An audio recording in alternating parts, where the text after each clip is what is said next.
Hello and welcome to the second video under the heading of creating the wow value. My name's Barry Beckham. I've said that my intention with these videos is to try and lower the learning curve that is Photoshop, Bridge and Adobe Camera Raw.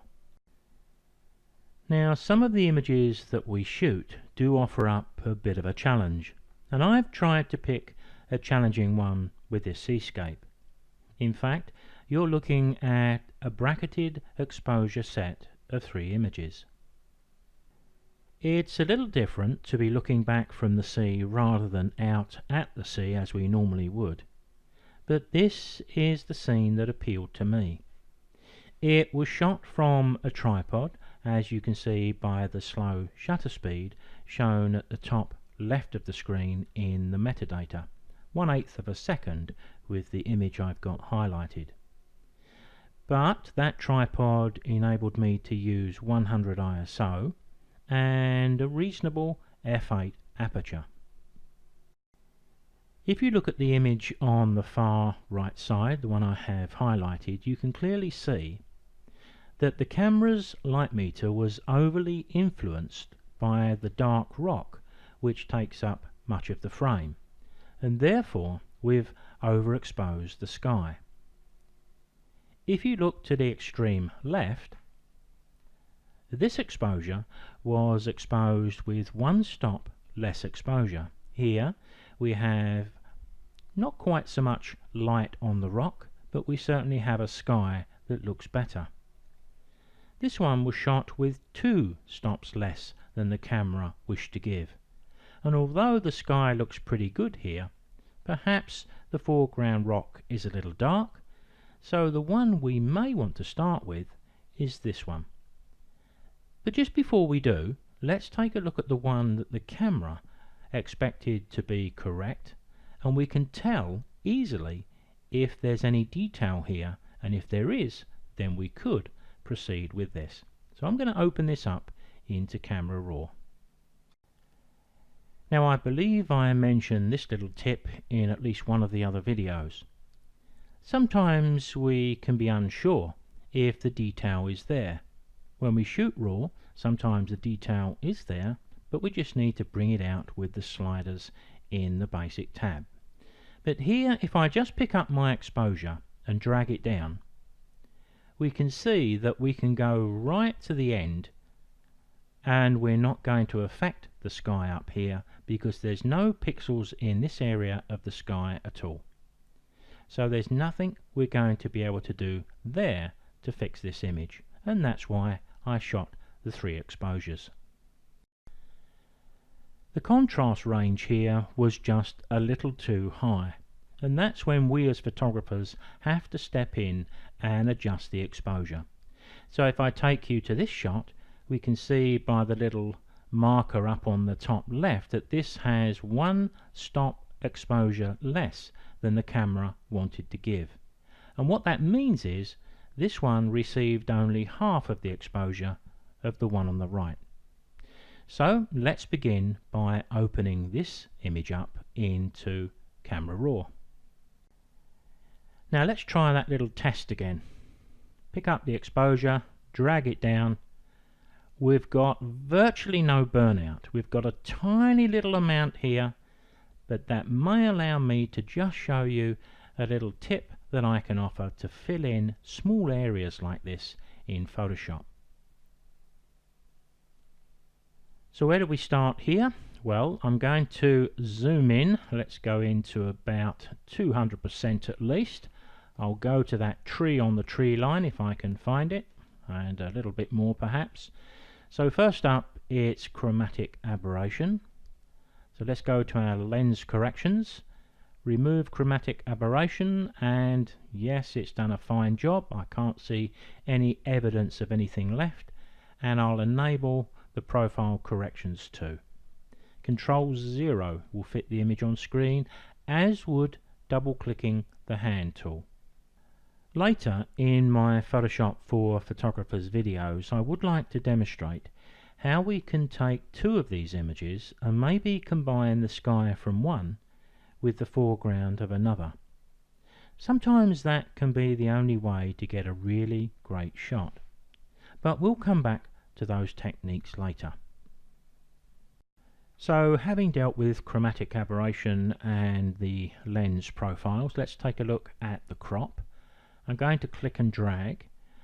I think this is going to be okay. I could possibly come down a little bit at the top just to bring that top line down, but you can see once again good composition here with the rocks breaking the crossing point there, running at a diagonal angle and being very close to the crossing point there. So I'm pretty happy with that, and I'm happy to lose just a little bit of the sky. I'll hit the enter key to commit that change.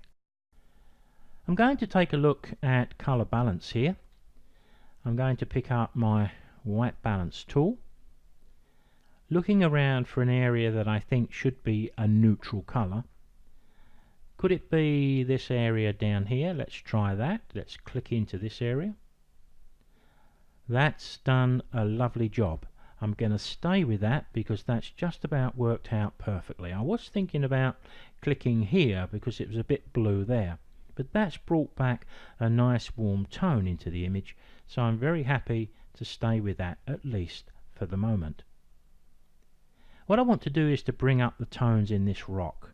This rock is leading us into the picture, and it's got some lovely green on it, and it's got some textures. I'd like to make the most of those if I can. Looking up at the histogram at the top right of the screen, you can see a bit of a spike on the right hand side. Let's take a look at what happens if I was to drop down the highlights. You can see that if I double click and reset it, it's only really affecting the sky. It's having almost no effect elsewhere. Let me take it right the way down. And there you can see it doesn't have a great impact elsewhere. So I'm going to drop that down and we'll work from that point. But I was talking about the rocks, and I'm going to start with those with a healthy slug of clarity. Maybe just a little bit of shadow detail, not too much. Certainly some colour. And the green is coming up nicely. That's not looking too bad at all. I'm getting some green in the back of the beach there, so I'm happy with what I have so far. I'm pretty certain I'll probably want to tweak this in a little while, but for now I think I'll turn my attention to that sky. I think it's got a fair number of spots in the sky, so perhaps I'll deal with them before we adjust the tone. I'll double click the zoom and we'll zoom into the top right of the picture. I'll pick up my spot removal tool and tick the box to visualize the spots, and we do have that slider of course to make them less or more visible, but there you can see that looks pretty good. So I'm going to go over all of these, make my brush the appropriate size, and just click around to fix all of these problems. And I don't think you need to watch me do all this because we've demonstrated the tool, you know how it works. I'll be back when I'm done. We do need to make sure when we're working with the visualize spots option turned on that when we go back to the screen the fixes actually look okay, so a quick look across the sky once we're done would be a good thing to do. Well, there you can see the number of spots that I've fixed using the spot removal tool because I've left the overlays on screen. One thing we need to remember with this tool, as good as the visualize spots is, it's not foolproof, and even while I'm sitting here talking, I've just spotted one over here that I missed. So you do need to look around the sky as I've suggested just to make sure we pick them all up, and even then you may find the odd one or two as you go about other work. And here's another tip: if you're photographing areas where you've got flat wet sand, well, that's very similar to sky, and the little dust spots show up there too. So in this instance I'd be looking around the bottom right and left. I'm just going to touch the H key to bring me back to my basic tab. Just looking around the image here. That pole there is annoying me no end. So I'm going to zoom into this and I'm going to deal with it if I can. And there's another one there that's not quite so obtrusive. I'm going to pick up my spot removal once again, and I'm just going to paint down there. Let me touch the V key, and that's done a great job, and we'll do this one as well. Now there may be one or two more of these, and if I see them, then I will deal with them. I'm hitting Control 0 to fit the image on screen, and then I think we'll reach for the graduated filter. I'm going to pull that down from that area to about there. I'll right click within it and reset all of the settings, and we can hit the V key to lose the overlay. So maybe we could look at even more highlights, bring them down, but mainly it's exposure. Not too keen on the colours on the left hand side. Maybe I'll just drop that down a little bit away from the mauve, and let's take it a little bit more to the left. If I take it to the left, it looks a bit unnatural. If I take it too far to the right, well, I don't know. I think that looks a little more natural there. I'm not too keen on the lightness here, so I'm going to touch the V key and have a look and see if I can affect that. You can see it's not having a great effect, and if I come down too far, I put quite a bit of tone over the top of those trees, and I don't really want to do that. So I'm going to bring this up until I think it looks okay. That's not too bad, but I'm still not happy with the colour there. I'm going to tweak this a little more. I'm going to take it more towards the green, and I'm being very careful here, but I think I'm happy with that. Maybe a little more exposure at the top. I think I'm willing to stop at that point, but the problem I'm now thinking about is maybe I've got a bit of an imbalance here. Let me hit the H key and have a time out here, because I think the foreground, if I'm going to have the sky that dark, the foreground sand needs to be much darker too. So I've got to make a decision. Do I lighten the sky a little bit, or do I darken the sand? Well, the beauty of working with a raw file is we can try both, can't we? Let's try darkening the sand first. Let's have another gradient tool. Let's have two, in fact. We'll do this in two halves. We'll do the right side. I'm going to right click and reset these. Just drop it down a little bit. Maybe I'll bring this in a bit more, and one over this side. This one could do with a little bit more. You can see that's balancing things a little bit. Maybe I could even warm up that corner, and even this corner if I liven up the pin again. But I still have some trepidations about that sky. So even despite that, I think I'm going to lift it just a bit. Going to make it look a little more natural, and if necessary I'll put another small gradient at the top. Maybe I can give that a little bit more bias on the blue to take that nicer. Now I'm going to hit the H key and I'm going to take a time out here. Now if you needed evidence that this image has never been manipulated before, and I'm recording this video as I'm doing the work for the very first time, then what I'm about to do may convince you of that. I'm going to go to my graduated filters here. I'm going to delete the lot, because after having what I call a timeout is where I sit back and just look at the picture and ask myself, have I come at this in the right way? Now I'd like to go back to my basic tab here, so I'm going to touch the H key, and there we have it. I'm going to look at pushing the blacks a little bit to the left. I'm going to take the exposure down, not quite as much as that, but certainly quite a bit on the foreground. That means I may need to adjust the colour and the warmth a little bit. I'm thinking now, rather than doing anything with the corners with a graduated filter, maybe we should just raise the tones from the rocks here. So once I've got to that point, then I can go back to my graduated filter for the sky, and I'll drag it down. So there was the same settings we had before. Let me hide the overlay. Now it doesn't look too bad, does it? It looks a little bit more balanced.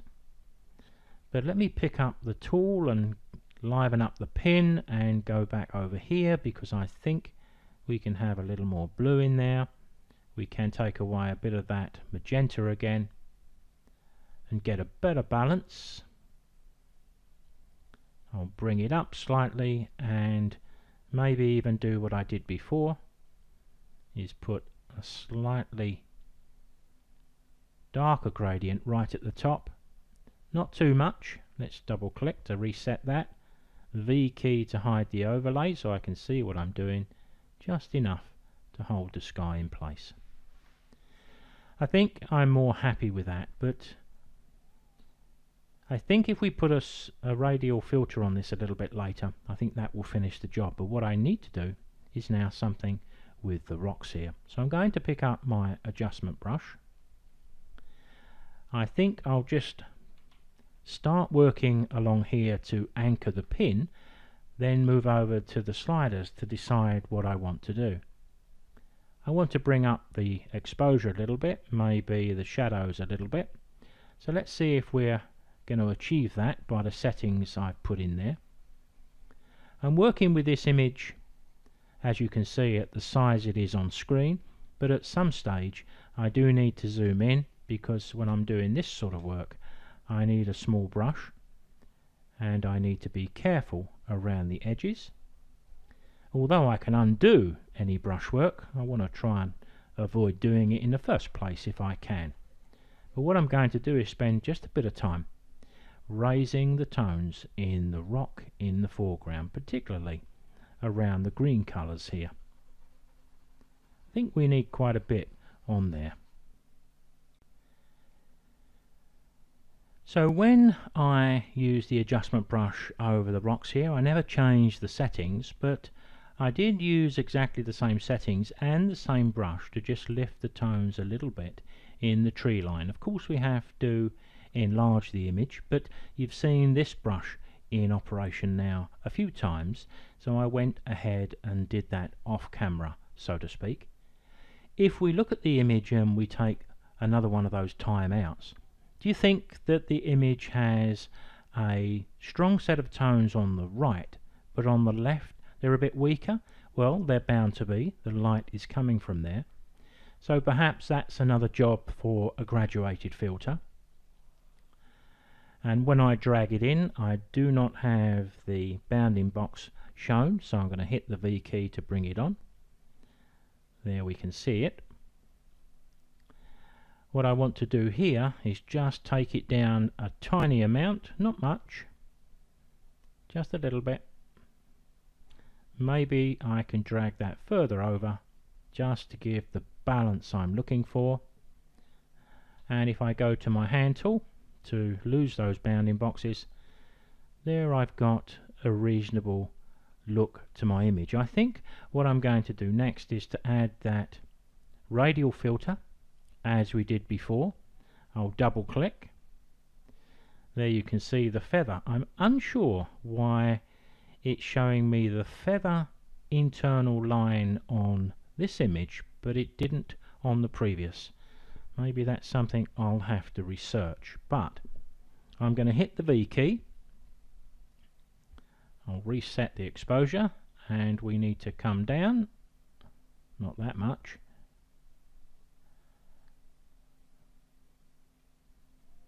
Maybe about that much, and I think what I may do here is what I did before. Drop the image down, bring the overlay back into play with the V key, because sometimes, especially now we can see the inner line, it may be that's a bit more or a bit easier to tell exactly where the vignette's going to be. Of course we have the mask as we looked at before, and we do have the ability to bring the feather down a little bit, Control 0, V key, looking around carefully. The main thing when we do this sort of work is, because we've just done it, then sometimes we can just see where we've actually applied the vignette. But if we've got to ask ourselves the question, if we open this picture up cold in front of someone else, would they say instantly, you've overdone the vignette? Well, I don't think they'd even notice we've done one. So in that case, I'm going to suggest we're done. I'm going to open this up into Photoshop. Now once I have the image open, there's a couple of things I'd like to do.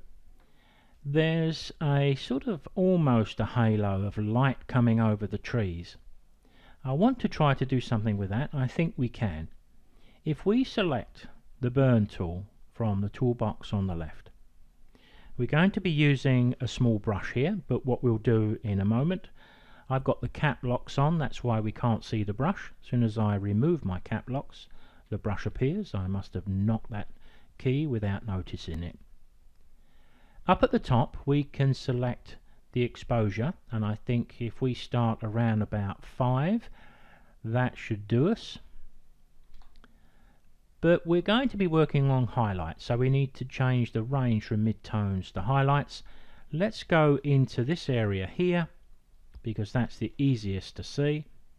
You'll notice I'm going to keep my brush a fair size, and I'm just going to sweep over there and look, sweep over and look.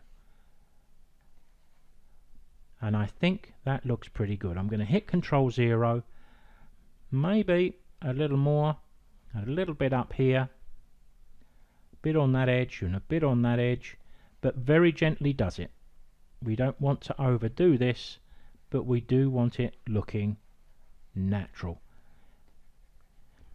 This is another one of those changes and tools that we use, which are part of those large number of small steps that we take to turn our image from being a reasonable image into a really good one. The next thing I'd like to do is just 1 or 2 distractions around the picture. Sometimes some natural objects can be touched out, little stones in the shiny sand here. Looks like I may even have a reflection from that pole, which needs to be removed too. I'm using shortcut keys here to avoid having to go to the toolbox and using the zoom tool. Control and spacebar, exactly the same tools we can use in RAW. Click and drag, and I can get the image opened up to a reasonable size. Pick up my spot healing brush, adjust the brush with the square bracket keys and deal with the reflection, and maybe we'll just touch 1 or 2 of these if we think they're obtrusive. Sometimes we have to hit Control 0 to look around the image to see anything that we feel may be just dragging our attention. I don't think there's very much here, and I'm doing what I'm doing here more for demo purposes than absolute need, if I'm being absolutely honest. There is a couple of things I'd like to do. I'd like to enhance the colour in 1 or 2 places, but I'd like to do something with that sky also. Because when we took the exposure here, the sky was right on the limit. So even though with our work with the graduated filter, we've still got some light pixels here, or almost no pixels here. So we could say to ourselves, well, it's such a small area, it's insignificant. But here is a way that we can often have a go at dealing with that. I'm going to go to my layers on the right hand side, and I'm going to create a new blank layer over the top of my image, because if I'm going to do this work, I need a bit of fail-safe to make sure that if it doesn't go according to plan, I can just dump that layer and I've not made my picture any worse. I'm going to zoom in. I think we'll zoom in on this area, and I'm going to pick up my eyedropper tool. Now the eyedropper tool enables me to move around the image, and wherever I click, that's the colour that appears as the foreground colour in my colour picker. There I've just picked the sand. Let's pick up a blue colour from the rocks. I want to pick up a shade around the edge here, something like that. It's almost a neutral grey with a slight warmth to it. Then I'm going to pick up my brush, So I'm just spraying with a standard brush here, or painting with a standard brush, but my flow, I'm going to put my flow down to, I'll over type that, 1%. We have to be super careful here. So all I want to do is just brush over this area. You'll need to change your brush size, but see the tone going in there? It's not over the top. And sometimes if you need to, get your image up even bigger, brush even smaller. Attention to detail is one of my favourite buzzwords.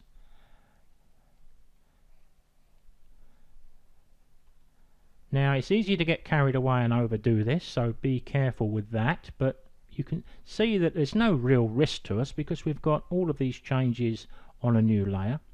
If we do a fair bit of work here and then we think we overdo just one part, then of course we can always use the eraser to just affect that part.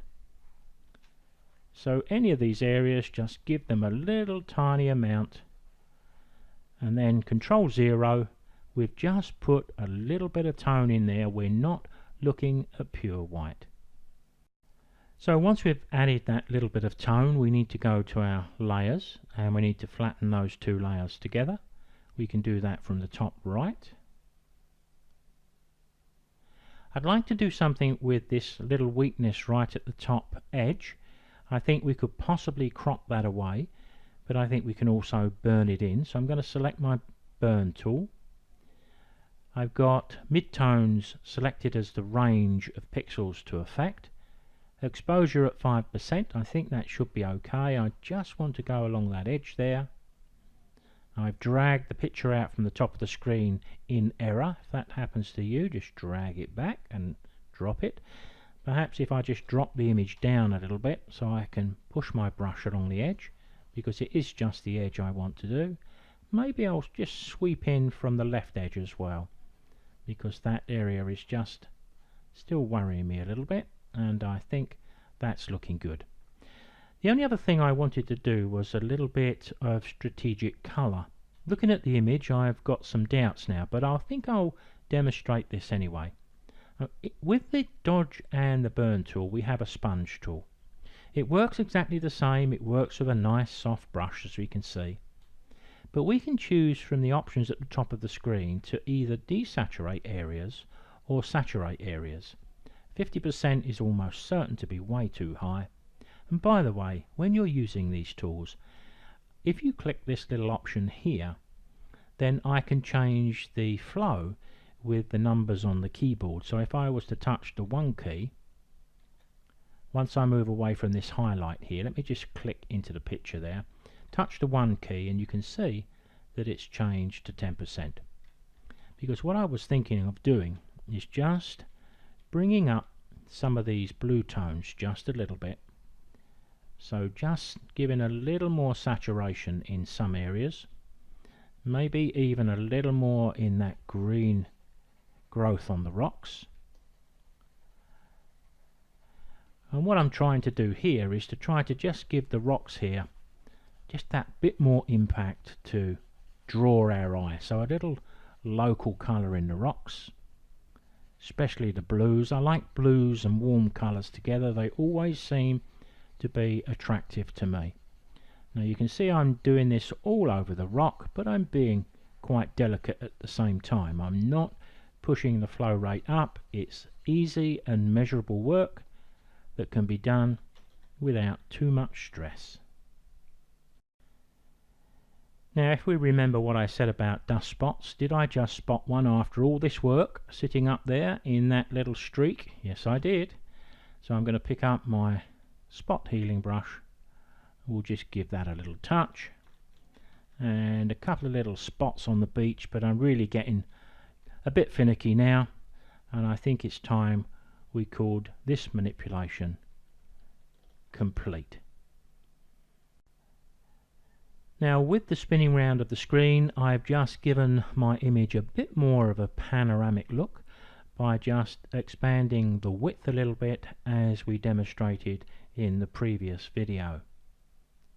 But now we get to look at the starting image and the one we've created.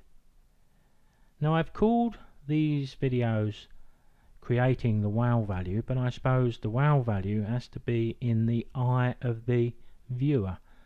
So I suppose it's a little bit arrogant to say that we've created wow value, but I think we can certainly say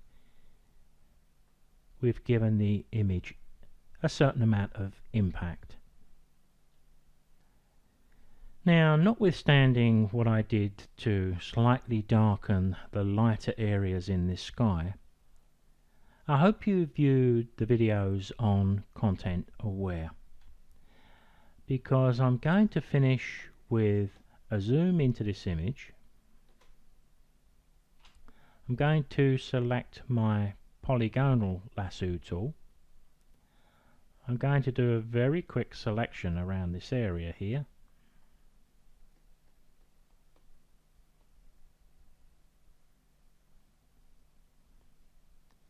Join up with the start, if I can locate it. There it is. Edit, fill, content aware. Control D to remove the selection, Control 0 to fit the image on screen. It's worked pretty well. On the strength of that, there's the other one. And you can see I'm not taking any time over these selections, just a quick selection, edit, fill, content aware, Control D, Control 0. Pretty impressive, I hope you agree. Now, I'm well aware that many people who demonstrate Photoshop, Lightroom and image editing in general, especially when recording a video like this, will do a run through to get an order of what they're going to do before they do it. That's not how I work at all. What you've seen with this video, as in the previous one, but I think it's far more evident here, most of the editing we do is seat of the pants stuff. What I mean by that is we do something, if it works we move on with it. If we do something and it doesn't seem to be coming off, we back away and we take another tack.